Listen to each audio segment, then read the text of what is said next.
ओम श्री गणेशाय नमः। अथ श्री आदित्य कवचम विनियोगः। ओम अस्य श्रीमदादित्य कवच स्तोत्र महामन्त्रस्य याज्ञवल्क्यो महर्षिः अनुष्टुप् जगदिच्छन्दसि घृणिरीति बीजं सूर्य इति शक्तिः आदित्य इति कीलकं श्री सूर्यनारायण प्रीत्यर्थे जपे विनियोगः। उदयाचलमागत्य वेदरूपमनामयं तुष्टावपरया भक्त्या वालखिल्यादिभिर्व्रतं देवासुरैः सदा वन्द्यं ग्रहेश्च परिवेष्टितं ध्यायन् स्तुवन् पठन्नाम यः सूर्यकवचं सदा कृणिः पातु शिरोदेशं सूर्यः फालं च पातु मे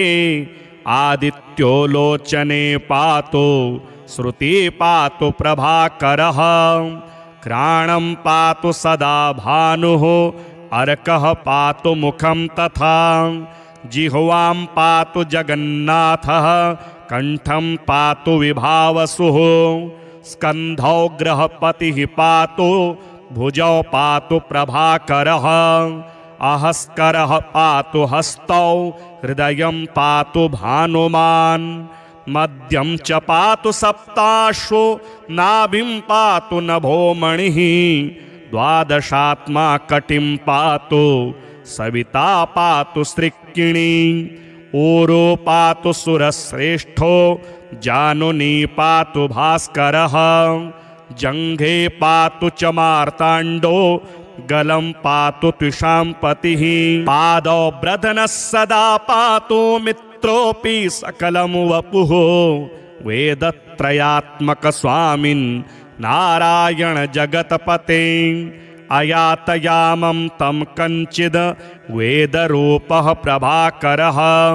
स्तोत्रेणानेन सन्तुष्टो वालखिल्यादिभिर्व्रतः साक्षाद् वेदमयो देवो रथारूढः समागतः तं दृष्ट्वा सहसोत्थाय दण्डवत् प्रणमन् भुवि कृताञ्जलिपुटो भूत्वा सूर्यस्याग्रे स्थितस्तदा वेदमूर्तिर्महाभागो ज्ञानदृष्टिर्विचार्य च ब्रह्मणा स्थापितं पूर्वं यातयाम विवर्जितं सत्त्वप्रधान शुक्लाख्यं वेदरूपमनामयं शब्दब्रह्ममयं वेदं सत्कर्म ब्रह्मवाचकं मुनिमध्यापयामास प्रथमं सविता स्वयं तेन प्रथमदत्तेन वेदेन परमेश्वरः याज्ञवल्क्यो मुनिश्रेष्ठः कृतिकृत्यो भवत्तदा ऋगादि सकलान् वेदान् ज्ञातवान् सूर्यसन्निधौ इदं प्रोक्तं महापुण्यं पवित्रं पापनाशनं यः पठे शृणुयाद्वापि सर्वपापैः प्रमुच्यते वेदार्थज्ञानसम्पन्न सूर्यलोकमवाप्नुयात्। अथ श्री आदित्यहृदयस्तोत्रं विनियोगः। ओम अस्य श्री आदित्यहृदयस्तोत्रमन्त्रस्य श्री अगस्त्य ऋषिः अनुष्टुप् छन्दः श्री आदित्यहृदयभूतो भगवान् ब्रह्मा देवता ओम बीजं रश्मिमतेरिति शक्तिः ओम तत्सवितुरित्यादि गायत्री कीलकं निरस्ताशेष विघ्नतया ब्रह्मविद्या सिद्धौ सर्वत्र जय सिद्धौ च विनियोगः। ततो युद्ध परिश्रान्तं समरे चिन्तया स्थितं रावणं चाग्रतो दृष्ट्वा युद्धाय समुपस्थितं दैवतैश्च समागम्य द्रष्टुमभ्यागतोरणम् उपागम्याब्रवीद्राममगस्त्यो भगवान् ऋषिः राम राम महाबाहो शृणु गुह्यं सनातनं येन सर्वान्नरीन् वत्स समरे विजयस्यसि आदित्य हृदयं पुण्यं सर्वशत्रु विनाशनं जयावहं जपे नित्यम् अक्षयं परमं शिवं सर्वमङ्गलमाङ्गल्यं सर्वपापप्रणाशनं चिन्ताशोकप्रशमनम् आयुर्वर्धनमुत्तमं रश्मिमन्तं समुद्यन्तं देवासुरनमस्कृतं पूजयस्व विवस्वन्तं भास्करं भुवनेश्वरं सर्वदेवात्मको ये स तेजस्वी रश्मिभावनः एष देवासुरगणान् लोकान् पाते गभस्तिभिः एष ब्रह्मा च विष्णुश्च शिवः स्कन्दः प्रजापतिः महीन्द्रो धनदः कालो यमः सोमो यपाम्पतिः पितरो वसवः साध्या यस्विनो मरुतो मनुः वायुर्वह्निः प्रजाप्राण ऋतुकर्ता प्रभाकरः आदित्यः सविता सूर्यः खगः पूषा गभस्तिमान् सुवर्णसदृशो भानुर्हिरण्येता दिवाकरः हरिदस्वः सहस्रार्ची सप्तसप्तिर्मरीचिमान् तिमिरोन्मथन शम्भुस्त्वष्टा मार्ताण्ड अंशुमान् हिरण्यगर्भ शिशिरस्तपनो भास्करो रविः अग्निगर्भोदितेः पुत्र शङ्खः शिशिरनाशनः व्योमनाथस्तमो वेदीर्यजुहुसामपारगः घनवृष्टिरपां मित्रो विन्द्यवीथि प्लवङ्गमः आतपे मण्डली मृत्युः पिङ्गलः सर्वतापनः कविर्विश्वो महातेजः रक्तः सर्वभवोद्भवः नक्षत्रग्रहताराणामधिपो विश्वभावनः तेजसामपि तेजस्वी द्वादशात्मन्नमोऽस्तु ते नमः पूर्वाय गिरये पश्चिमायाद्रये नमः ज्योतिर्गणानां पतये दिनाधिपतये नमः जयाय जयभद्राय हर्यश्वाय नमो नमः नमो नमः सहस्रांशो आदित्याय नमो नमः नम उग्राय वीराय सारंगाय नमो नमः नमः पद्मप्रबोधाय मार्ताण्डाय नमो नमः ब्रह्मेशानाच्युतेशाय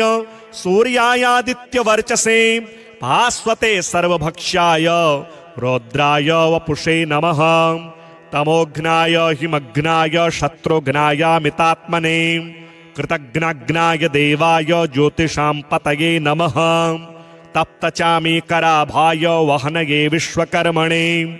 नमस्तमो विनिघ्नाय रुचये लोक्यसाक्षिणे नाशयत्येष वैभूतं तदेव सृजति प्रभुः पायत्येष तपत्येष वर्षत्येष गभस्तिभिः एष सुप्तेषु जागर्ति भूतेषु परिनिष्ठितः एष एवाग्निहोत्रं च फलं चैवाग्निहोत्रिणां वेदाश्च क्रतवश्चैव क्रतूनां फलमेव च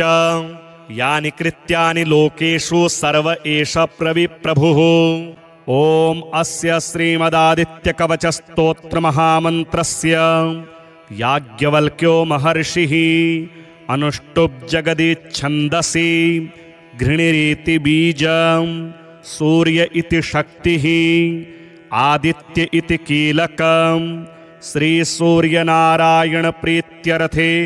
जपे विनियोगः उदयाचलमागत्य वेदरूपमनामयं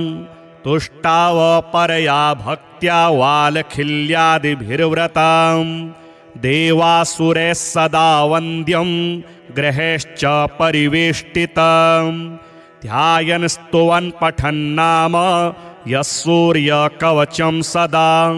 कृणिः पातु शिरोदेशं सूर्यः फालं च पातु मे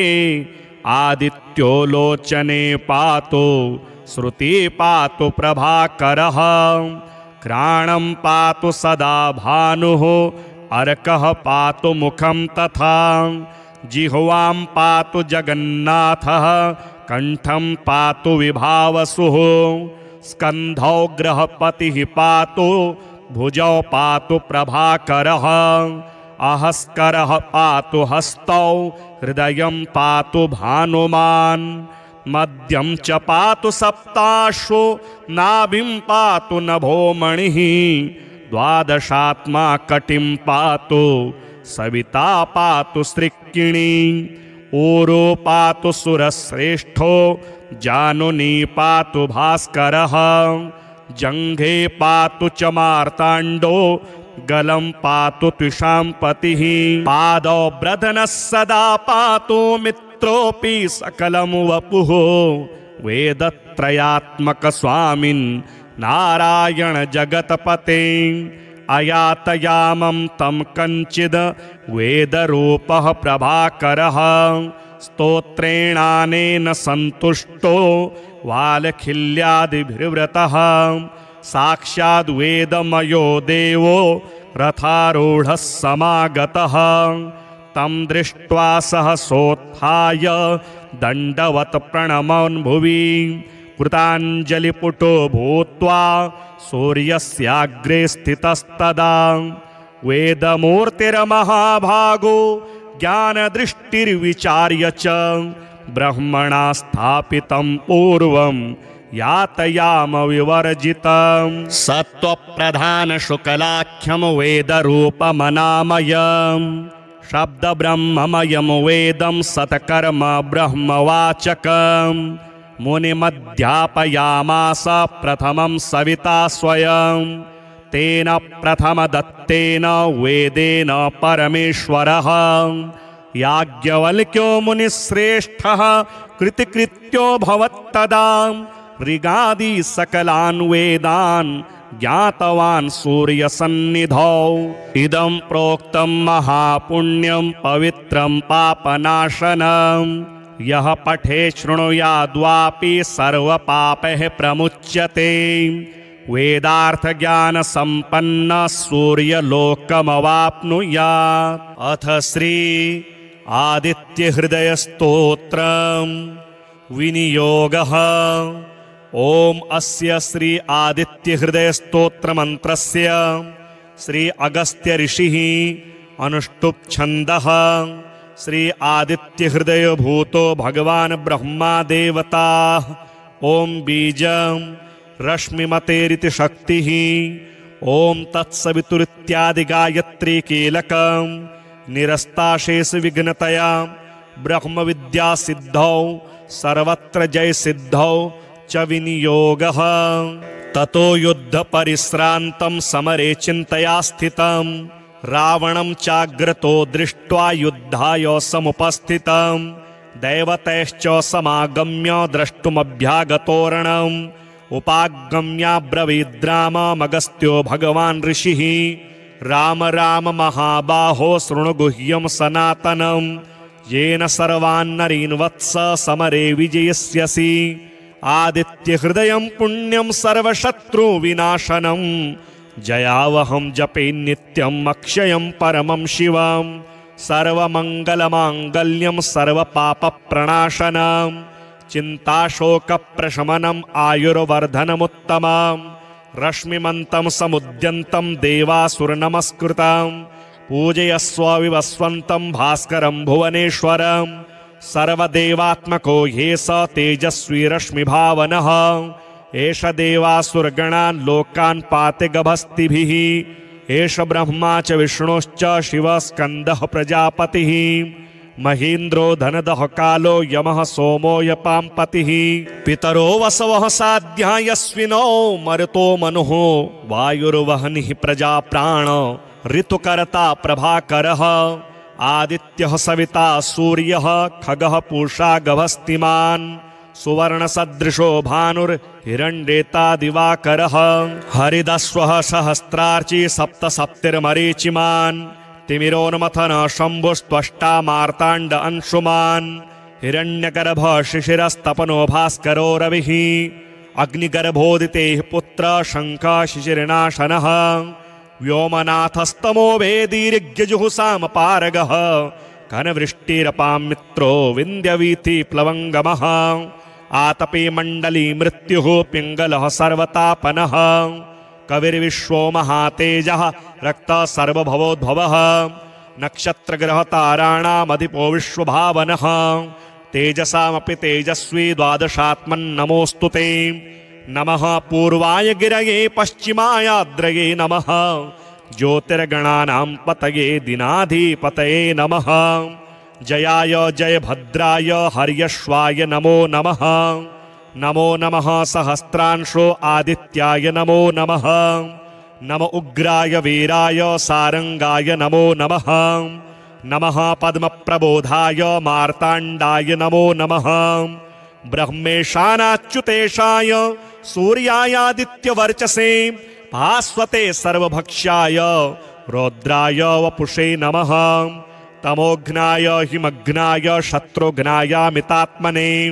कृतघ्नाग्नाय देवाय ज्योतिषां पतये नमः। तप्तचामीकराभाय वहनये विश्वकर्मणे नमस्तमो विनिघ्नाय रुचये लोक्यसाक्षिणे। नाशयत्येष वैभूतं तदेव सृजति प्रभुः पायत्येष तपत्येष वर्षत्येष गवस्तिभिः। एष सुप्तेषु जागर्ति भूतेषु परिनिष्ठितः। एष एवाग्निहोत्रं च फलं चैवाग्निहोत्रिणां वेदाश्च क्रतवश्चैव क्रतूनां फलमेव च। यानि कृत्यानि लोकेषु सर्व एष प्रभुः। ॐ अस्य श्रीमदादित्यकवचस्तोत्रमहामन्त्रस्य याज्ञवल्क्यो महर्षिः अनुष्टुप् जगदिच्छन्दसि घृणिरीति बीजं सूर्य इति शक्तिः आदित्य इति कीलकं श्रीसूर्यनारायणप्रीत्यर्थे जपे विनियोगः। उदयाचलमागत्य वेदरूपमनामयं तुष्टावपरया भक्त्या वालखिल्यादिभिर्व्रतं देवासुरैः सदा वन्द्यं ग्रहैश्च परिवेष्टितं। ध्यायन् स्तुवन् पठन्नाम यः सूर्यकवचं सदा कृणिः पातु शिरोदेशं सूर्यः फालं च पातु मे। आदित्यो लोचने पातु श्रुति पातु प्रभाकरः घ्राणं पातु सदा भानुः अर्कः पातु मुखं तथा जिह्वां पातु जगन्नाथः कंठं पातु विभावसुः स्कन्धौ ग्रहपतिः पातु भुजौ पातु प्रभाकरः अहस्करः पातु हस्तौ हृदयं पातु भानुमान् मध्यं च पातु सप्ताश्वो नाभिं पातु नभोमणिः द्वादशात्मा कटिं पातु सविता पातु सृक्किणी ऊरो पातु सुरश्रेष्ठो जानुनी पातु भास्करः जङ्घे पातु च मार्ताण्डो गलं पातु त्विषां पतिः पादौ ब्रधनः सदा पातु मित्रोऽपि सकलं वपुः वेदत्रयात्मक स्वामिन् नारायण जगतपते अयातयामं तं कञ्चिद् वेदरूपः प्रभाकरः स्तोत्रेणानेन सन्तुष्टो वालखिल्यादिभिर्व्रतः साक्षाद् वेदमयो देवो रथारूढः समागतः तं दृष्ट्वा सहसोत्थाय दण्डवत् प्रणमन् भुवि कृताञ्जलिपुटो भूत्वा सूर्यस्याग्रे स्थितस्तदा वेदमूर्तिर्महाभागो ज्ञानदृष्टिर्विचार्य च ब्रह्मणा स्थापितं पूर्वं यातयाम विवर्जितं सत्त्वप्रधानशुक्लाख्यं वेदरूपमनामयम् शब्दब्रह्ममयं वेदं सत्कर्म ब्रह्मवाचकम् मुनिमध्यापयामास प्रथमं सविता स्वयं तेन प्रथमदत्तेन वेदेन परमेश्वरः याज्ञवल्क्यो मुनिश्रेष्ठः कृतिकृत्यो भवत्तदा ऋगादि सकलान् वेदान् ज्ञातवान् सूर्यसन्निधौ इदं प्रोक्तं महापुण्यं पवित्रं पापनाशनं यः पठे शृणुयाद्वापि सर्वपापैः प्रमुच्यते वेदार्थज्ञानसम्पन्न सूर्यलोकमवाप्नुयात्। अथ श्री आदित्यहृदयस्तोत्रं विनियोगः। ॐ अस्य श्री आदित्यहृदयस्तोत्रमन्त्रस्य श्री अगस्त्य ऋषिः अनुष्टुप् छन्दः श्री आदित्यहृदय भूतो भगवान् ब्रह्मा देवता। ॐ बीजं रश्मिमतेरिति शक्तिः। ॐ तत्सवितुरित्यादि गायत्री कीलकं निरस्ताशेष विघ्नतया ब्रह्म विद्या सिद्धौ सर्वत्र जय सिद्धौ च विनियोगः। ततो युद्ध परिश्रान्तं समरे चिन्तया स्थितं रावणं चाग्रतो दृष्ट्वा युद्धाय समुपस्थितं दैवतैश्च समागम्य द्रष्टुमभ्यागतोरणम् उपागम्याब्रवीद्राममगस्त्यो भगवान् ऋषिः राम राम महाबाहो शृणु गुह्यं सनातनं येन सर्वान्नरीन् वत्स समरे विजयस्यसि। आदित्यहृदयं पुण्यं सर्वशत्रुविनाशनं जयावहं जपे नित्यं अक्षयं परमं शिवं सर्वमङ्गलमाङ्गल्यं सर्वपापप्रणाशनं चिन्ताशोकप्रशमनम् आयुर्वर्धनमुत्तमं रश्मिमन्तं समुद्यन्तं देवासुरनमस्कृतं पूजयस्व विवस्वन्तं भास्करं भुवनेश्वरं सर्वदेवात्मको ये स तेजस्वी रश्मिभावनः एष देवासुरगणान् लोकान् पाते गभस्तिभिः एष ब्रह्मा च विष्णुश्च शिवः स्कन्दः प्रजापतिः महीन्द्रो धनदः कालो यमः सोमो यपाम्पतिः पितरो वसवः साध्या यस्विनो मरुतो मनुः वायुर्वहनिः प्रजाप्राण ऋतुकर्ता प्रभाकरः आदित्यः सविता सूर्यः खगः पूषा गभस्तिमान् सुवर्णसदृशो भानुर्हिरण्येता दिवाकरः हरिदस्वः सहस्रार्ची सप्तसप्तिर्मरीचिमान् तिमिरोन्मथन शम्भुस्त्वष्टा मार्ताण्ड अंशुमान् हिरण्यगर्भ शिशिरस्तपनो भास्करो रविः अग्निगर्भोदितेः पुत्र शङ्ख शिशिरनाशनः व्योमनाथस्तमो वेदीर्घ्यजुहुसामपारगः घनवृष्टिरपां मित्रो विन्द्यवीथि प्लवङ्गमः आतपे मण्डली मृत्युः पिङ्गलः सर्वतापनः कविर्विश्वो महातेजः रक्तः सर्वभवोद्भवः नक्षत्रग्रहताराणामधिपो विश्वभावनः तेजसामपि तेजस्वी द्वादशात्मन्नमोऽस्तु ते नमः पूर्वाय गिरये पश्चिमायाद्रये नमः ज्योतिर्गणानां पतये दिनाधिपतये नमः जयाय जयभद्राय हर्यश्वाय नमो नमः नमो नमः सहस्रांशो आदित्याय नमो नमः नमो उग्राय वीराय सारंगाय नमो नमः नमः पद्मप्रबोधाय मार्ताण्डाय नमो नमः ब्रह्मेशानाच्युतेशाय सूर्यायादित्यवर्चसे भास्वते सर्वभक्ष्याय रौद्राय वपुषे नमः तमोघ्नाय हिमघ्नाय शत्रुघ्नायामितात्मने कृतघ्नाग्नाय देवाय ज्योतिषां पतये नमः तप्तचामीकराभाय वहनये विश्वकर्मणे नमस्तमोविनिघ्नाय रुचये लोक्यसाक्षिणे नाशयत्येष वैभूतं तदेव सृजति प्रभुः पायत्येष तपत्येष वर्षत्येष गभस्तिभिः एष सुप्तेषु जागर्ति भूतेषु परिनिष्ठितः एष एवाग्निहोत्रं च फलं चैवाग्निहोत्रिणां वेदाश्च क्रतवश्चैव क्रतूनां फलमेव च यानि कृत्यानि लोकेषु सर्व एष प्रभुः। ॐ अस्य श्रीमदादित्यकवचस्तोत्रमहामन्त्रस्य याज्ञवल्क्यो महर्षिः अनुष्टुप् जगदिच्छन्दसि घृणिरीति बीजं सूर्य इति शक्तिः आदित्य इति कीलकं श्रीसूर्यनारायण प्रीत्यर्थे जपे विनियोगः उदयाचलमागत्य वेदरूपमनामयं तुष्टावपरया भक्त्या वालखिल्यादिभिर्व्रतं देवासुरैः सदा वन्द्यं ग्रहैश्च परिवेष्टितं ध्यायन् स्तुवन् पठन्नाम यः सूर्यकवचं सदा कृणिः पातु शिरोदेशं सूर्यः फालं च पातु मे आदित्यो लोचने पातु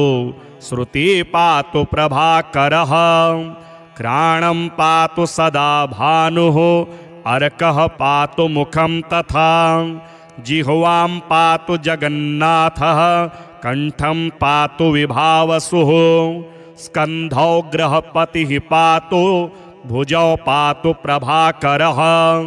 अहस्करः पातु हस्तौ हृदयं पातु भानुमान् मध्यं च पातु सप्ताश्वो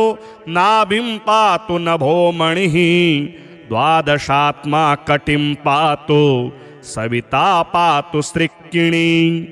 ऊरो पातु सुरश्रेष्ठो जानुनी पातु भास्करः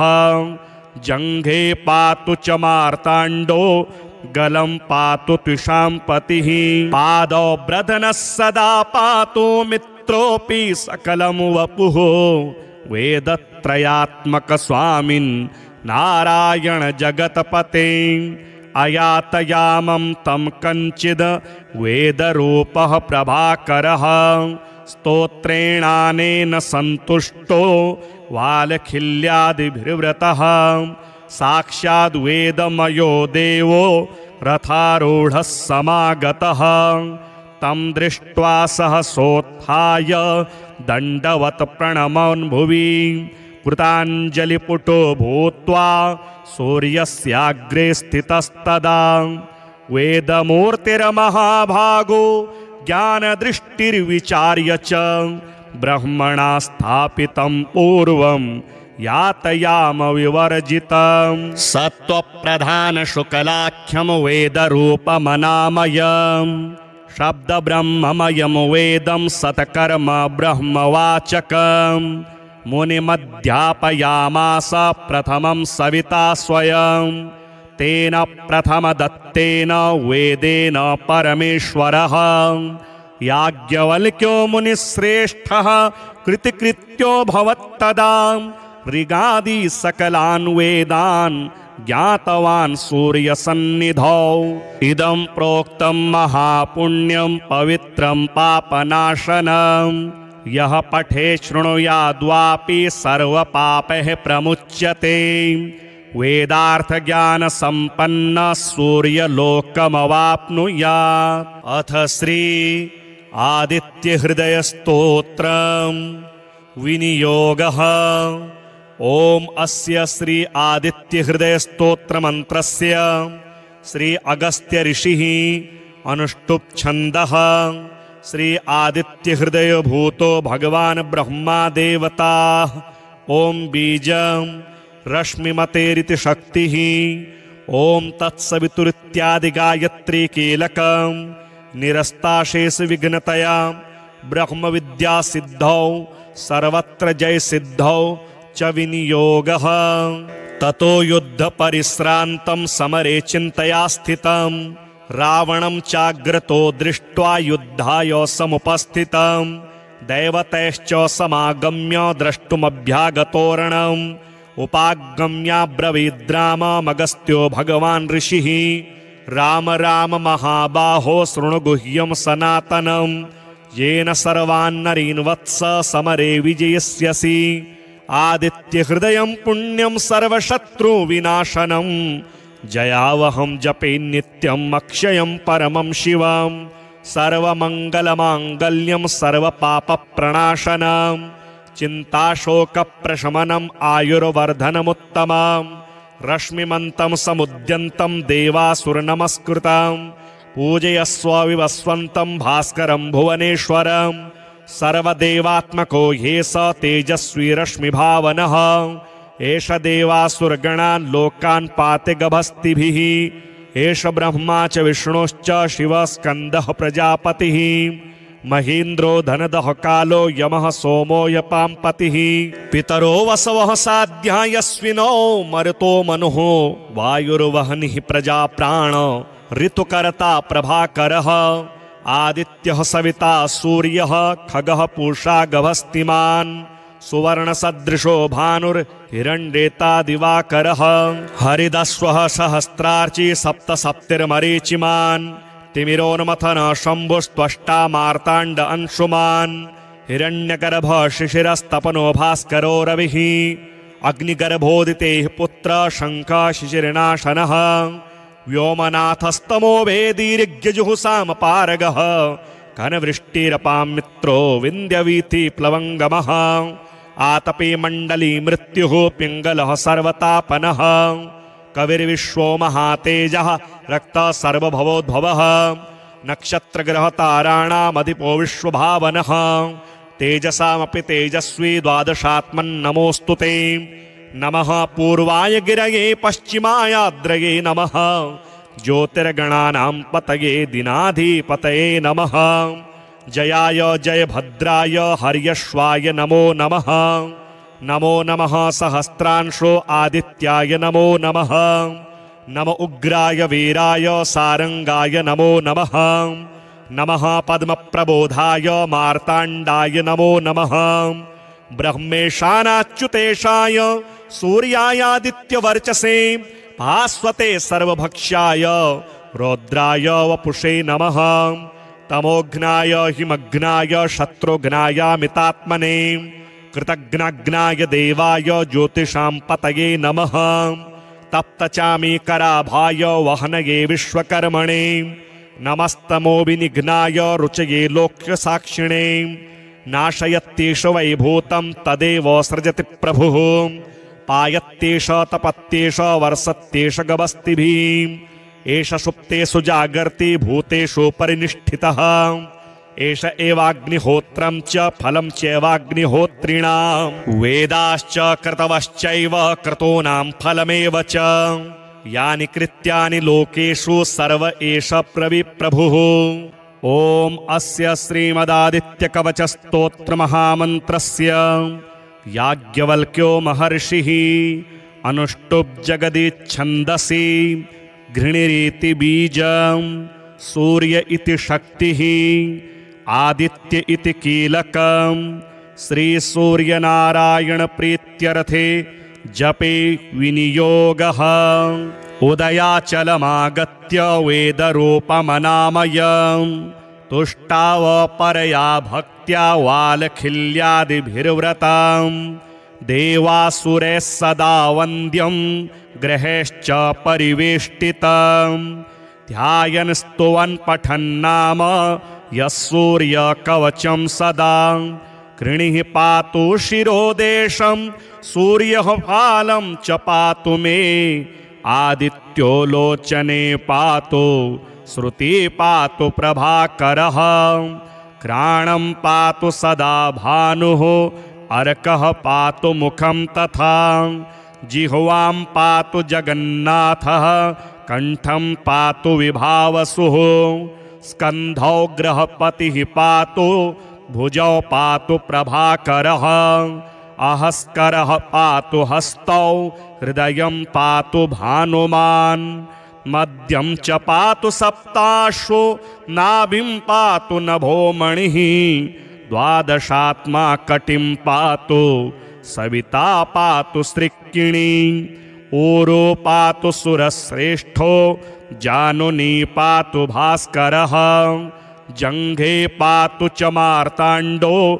गलं पातु त्विषाम्पतिः पादौ ब्रधनः सदा पातु मित्रोऽपि सकलं वपुः वेदत्रयात्मक स्वामिन् नारायण जगतपते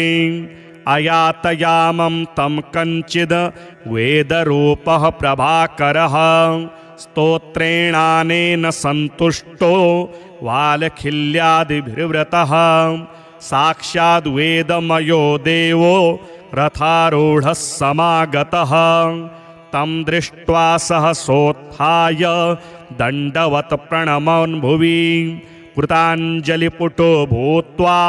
सूर्यस्याग्रे स्थितस्तदा वेदमूर्तिर्महाभागो ज्ञानदृष्टिर्विचार्य च ब्रह्मणा स्थापितं पूर्वं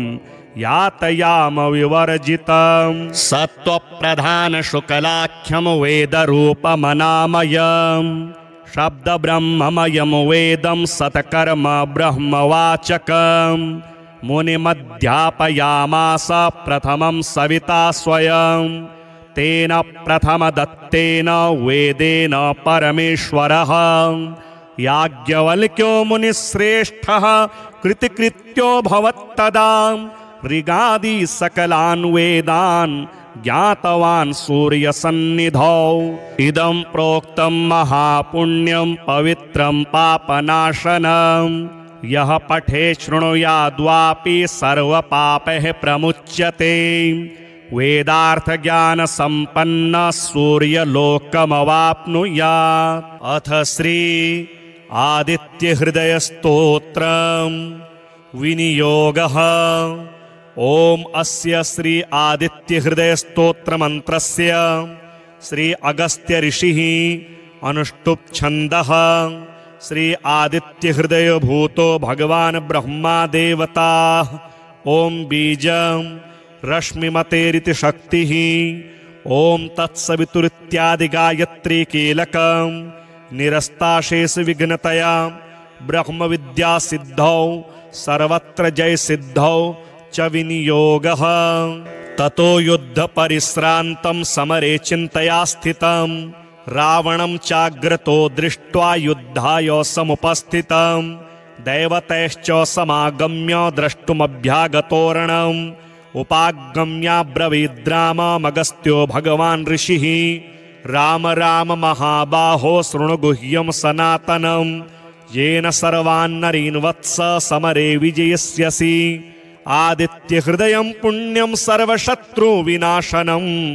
जयावहं जपे नित्यं अक्षयं परमं शिवं सर्वमङ्गलमाङ्गल्यं सर्वपापप्रणाशनं चिन्ताशोकप्रशमनम् आयुर्वर्धनमुत्तमं रश्मिमन्तं समुद्यन्तं देवासुरनमस्कृतं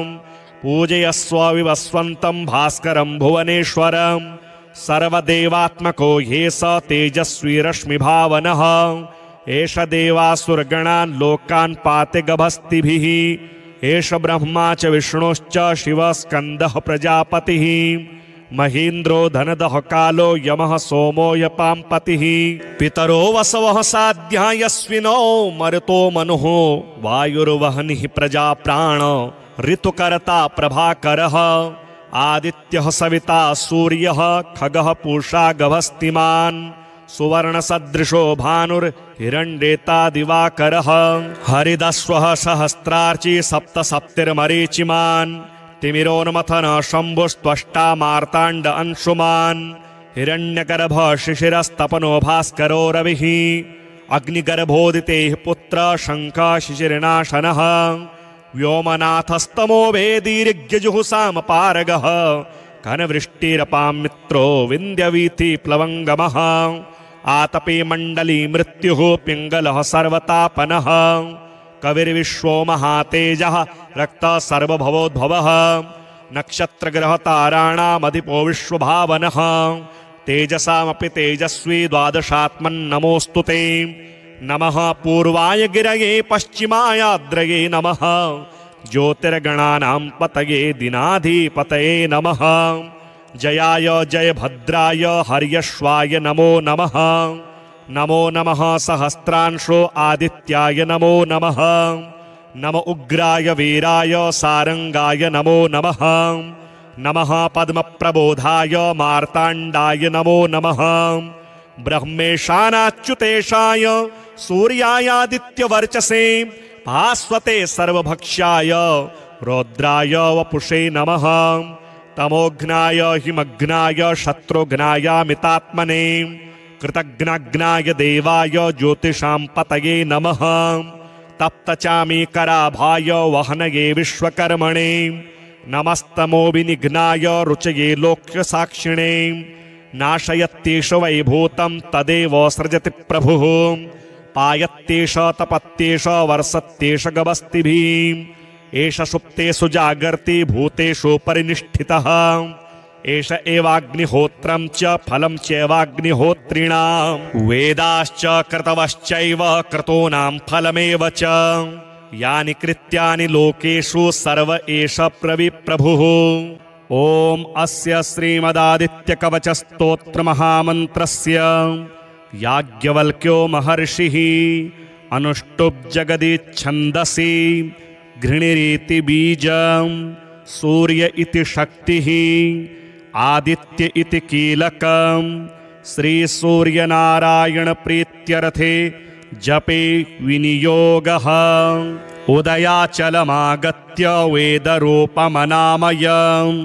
तुष्टावपरया भक्त्या वालखिल्यादिभिर्व्रतं देवासुरैः सदा वन्द्यं ग्रहेश्च परिवेष्टितं ध्यायन् स्तुवन् पठन्नाम यः सूर्यकवचं सदा कृणिः पातु शिरोदेशं सूर्यः फालं च पातु मे आदित्यो लोचने पातु श्रुति पातु प्रभाकरः घ्राणं पातु सदा भानुः अर्कः पातु मुखं तथा जिह्वां पातु जगन्नाथः कंठं पातु विभावसुः स्कन्धौ ग्रहपतिः पातु भुजौ पातु प्रभाकरः अहस्करः पातु हस्तौ हृदयं पातु भानुमान् मध्यं च पातु सप्ताश्वो नाभिं पातु नभोमणिः द्वादशात्मा कटिं पातु सविता पातु सृक्किणी ऊरो पातु सुरश्रेष्ठो जानुनी पातु भास्करः जङ्घे पातु च मार्ताण्डो गलं पातु त्विषाम्पतिः पादौ ब्रधनः सदा पातु मित्रोऽपि सकलं वपुः वेदत्रयात्मक स्वामिन् नारायण जगत्पते अयातयामं तं कञ्चिद् वेदरूपः प्रभाकरः स्तोत्रेणानेन सन्तुष्टो वालखिल्यादिभिर्व्रतः साक्षाद् वेदमयो देवो रथारूढः समागतः तं दृष्ट्वा सहसोत्थाय दण्डवत् प्रणमन् भुवि कृताञ्जलिपुटो भूत्वा सूर्यस्याग्रे स्थितस्तदा वेदमूर्तिर्महाभागो ज्ञानदृष्टिर्विचार्य च ब्रह्मणा स्थापितं पूर्वं यातयाम विवर्जितं सत्त्वप्रधानशुक्लाख्यं वेदरूपमनामयं शब्दब्रह्ममयं वेदं सत्कर्म ब्रह्मवाचकं मुनिमध्यापयामास प्रथमं सविता स्वयं तेन प्रथमदत्तेन वेदेन परमेश्वरः याज्ञवल्क्यो मुनिश्रेष्ठः कृतिकृत्यो भवत्तदा ऋगादि सकलान् वेदान् ज्ञातवान् सूर्यसन्निधौ इदं प्रोक्तं महापुण्यं पवित्रं पापनाशनं यः पठे शृणुयाद्वापि सर्वपापैः प्रमुच्यते वेदार्थज्ञानसम्पन्न सूर्यलोकमवाप्नुयात्। अथ श्री आदित्यहृदयस्तोत्रं विनियोगः। ओम अस्य श्री आदित्यहृदयस्तोत्रमन्त्रस्य श्री अगस्त्य ऋषिः अनुष्टुप् छन्दः श्री आदित्यहृदय भूतो भगवान् ब्रह्मा देवता। ओम बीजं रश्मिमतेरिति शक्तिः। ओम तत्सवितुरित्यादि गायत्री कीलकं निरस्ताशेष विघ्नतया ब्रह्म विद्या सिद्धौ सर्वत्र जय सिद्धौ च विनियोगः। ततो युद्ध परिश्रान्तं समरे चिन्तया स्थितं रावणं चाग्रतो दृष्ट्वा युद्धाय समुपस्थितं दैवतैश्च समागम्य द्रष्टुमभ्यागतोरणम् उपागम्याब्रवीद्राममगस्त्यो भगवान् ऋषिः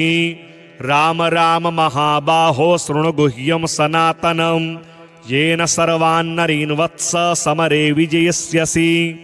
आदित्यहृदयं पुण्यं सर्वशत्रुविनाशनं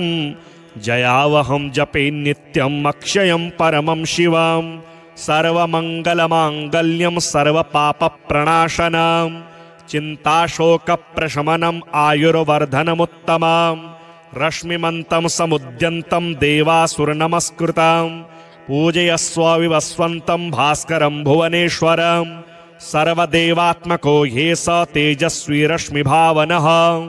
एष देवासुरगणान् लोकान् पाते गभस्तिभिः एष ब्रह्मा च विष्णुश्च शिवः स्कन्दः प्रजापतिः महीन्द्रो धनदः कालो यमः सोमो यपां पतिः पितरो वसवः साध्या यस्विनो मरुतो मनुः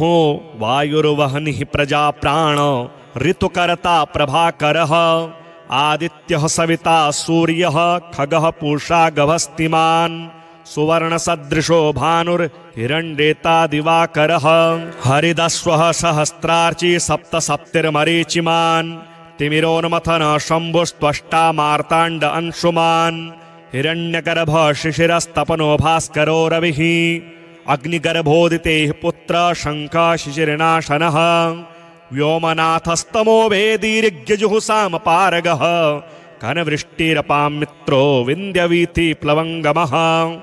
आतपे मण्डली मृत्युः पिङ्गलः सर्वतापनः कविर्विश्वो महातेजः रक्तः सर्वभवोद्भवः नक्षत्रग्रहताराणामधिपो विश्वभावनः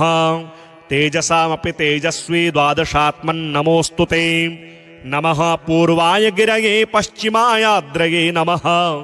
ज्योतिर्गणानां पतये दिनाधिपतये नमः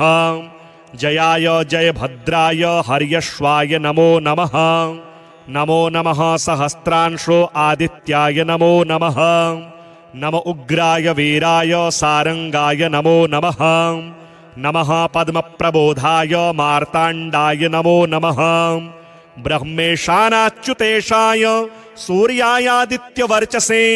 भास्वते सर्वभक्ष्याय रौद्राय वपुषे नमः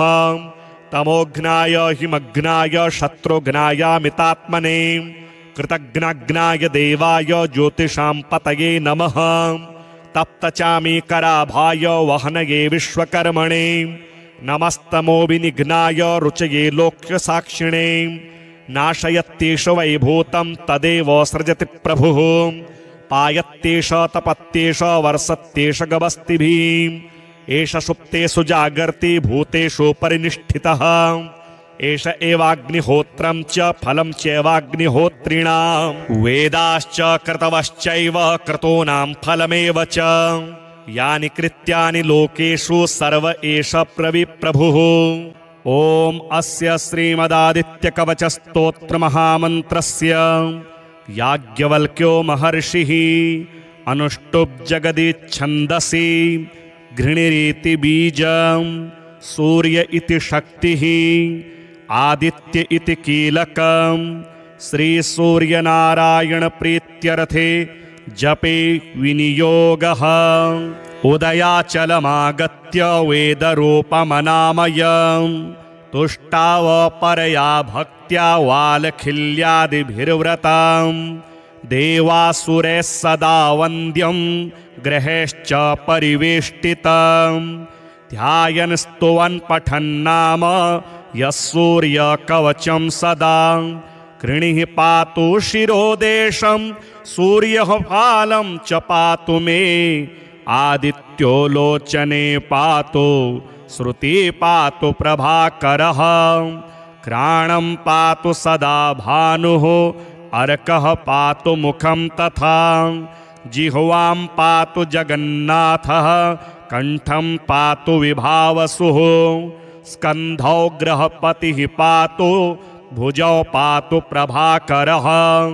अहस्करः पातु हस्तौ हृदयं पातु भानुमान् मध्यं च पातु सप्ताश्वो नाभिं पातु नभोमणिः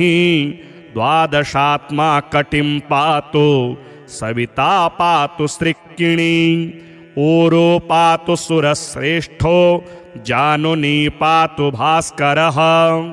जङ्घे पातु च मार्ताण्डो गलं पातु त्विषां पतिः पादौ ब्रधनः सदा पातु मित्रोऽपि सकलं वपुः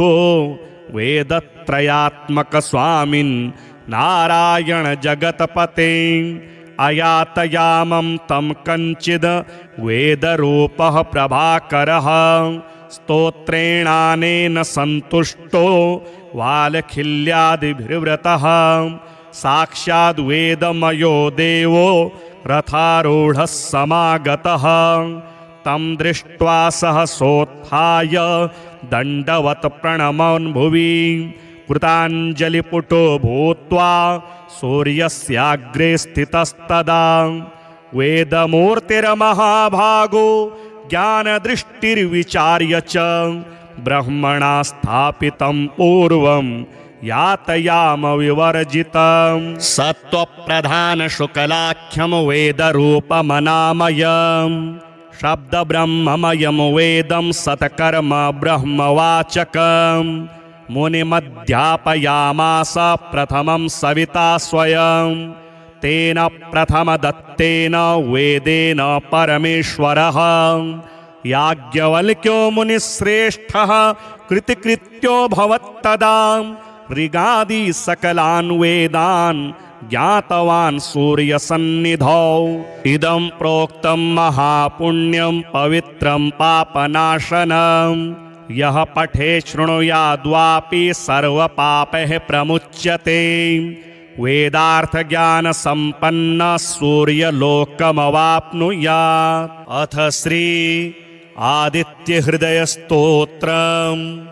विनियोगः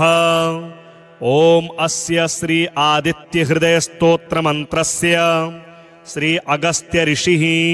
अनुष्टुप् छन्दः श्री आदित्यहृदय भूतो भगवान् ब्रह्मा देवता ॐ बीजं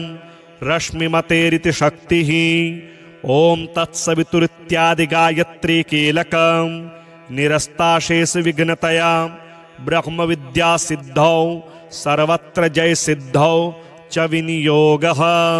ततो युद्ध परिश्रान्तं समरे चिन्तया स्थितं रावणं चाग्रतो दृष्ट्वा युद्धाय समुपस्थितं दैवतैश्च समागम्य द्रष्टुमभ्यागतोरणम् उपागम्याब्रवीद्राममगस्त्यो भगवान् ऋषिः राम राम महाबाहो शृणु गुह्यं सनातनं येन सर्वान्नरीन् वत्स समरे विजयस्यसि आदित्यहृदयं पुण्यं सर्वशत्रुविनाशनं जयावहं जपे नित्यं अक्षयं परमं शिवं सर्वमङ्गलमाङ्गल्यं सर्वपापप्रणाशनं चिन्ताशोकप्रशमनम् आयुर्वर्धनमुत्तमं रश्मिमन्तं समुद्यन्तं देवासुरनमस्कृतं पूजयस्व विवस्वन्तं भास्करं भुवनेश्वरं सर्वदेवात्मको ह्ये स तेजस्वी रश्मिभावनः एष देवासुरगणान् लोकान् पाते गभस्तिभिः एष ब्रह्मा च विष्णुश्च शिवः स्कन्दः प्रजापतिः महीन्द्रो धनदः कालो यमः सोमो यपाम्पतिः पितरो वसवः साध्या यस्विनो मरुतो मनुः वायुर्वहनिः प्रजाप्राण ऋतुकर्ता प्रभाकरः आदित्यः सविता सूर्यः खगः पूषा गभस्तिमान् सुवर्णसदृशो भानुर्हिरण्येता दिवाकरः हरिदस्वः सहस्रार्ची सप्तसप्तिर्मरीचिमान् तिमिरोन्मथन शम्भुस्त्वष्टा मार्ताण्ड अंशुमान् हिरण्यगर्भ शिशिरस्तपनो भास्करो रविः अग्निगर्भोदितेः पुत्र शङ्खः शिशिरनाशनः व्योमनाथस्तमो वेदीर्यजुहुसामपारगः घनवृष्टिरपां मित्रो विन्द्यवीथि प्लवङ्गमः आतपे मण्डली मृत्युः पिङ्गलः सर्वतापनः कविर्विश्वो महातेजः रक्तः सर्वभवोद्भवः नक्षत्रग्रहताराणामधिपो विश्वभावनः तेजसामपि तेजस्वी द्वादशात्मन्नमोऽस्तु ते नमः पूर्वाय गिरये पश्चिमायाद्रये नमः ज्योतिर्गणानां पतये दिनाधिपतये नमः जयाय जयभद्राय हर्यश्वाय नमो नमः नमो नमः सहस्रांशो आदित्याय नमो नमः नम उग्राय वीराय सारंगाय नमो नमः नमः पद्मप्रबोधाय मार्ताण्डाय नमो नमः ब्रह्मेशानाच्युतेशाय सूर्यायादित्यवर्चसे भास्वते सर्वभक्ष्याय रौद्राय वपुषे नमः तमोघ्नाय हिमघ्नाय शत्रुघ्नायामितात्मने कृतघ्नाग्नाय देवाय ज्योतिषां पतये नमः तप्तचामीकराभाय वहनये विश्वकर्मणे नमस्तमो विनिघ्नाय रुचये लोक्यसाक्षिणे नाशयत्येष वैभूतं तदेव सृजति प्रभुः पायत्येष तपत्येष वर्षत्येष गवस्तिभिः एष सुप्तेषु जागर्ति भूतेषु परिनिष्ठितः एष एवाग्निहोत्रं च फलं चैवाग्निहोत्रिणां वेदाश्च क्रतवश्चैव क्रतूनां फलमेव च यानि कृत्यानि लोकेषु सर्व एष प्रविप्रभुः।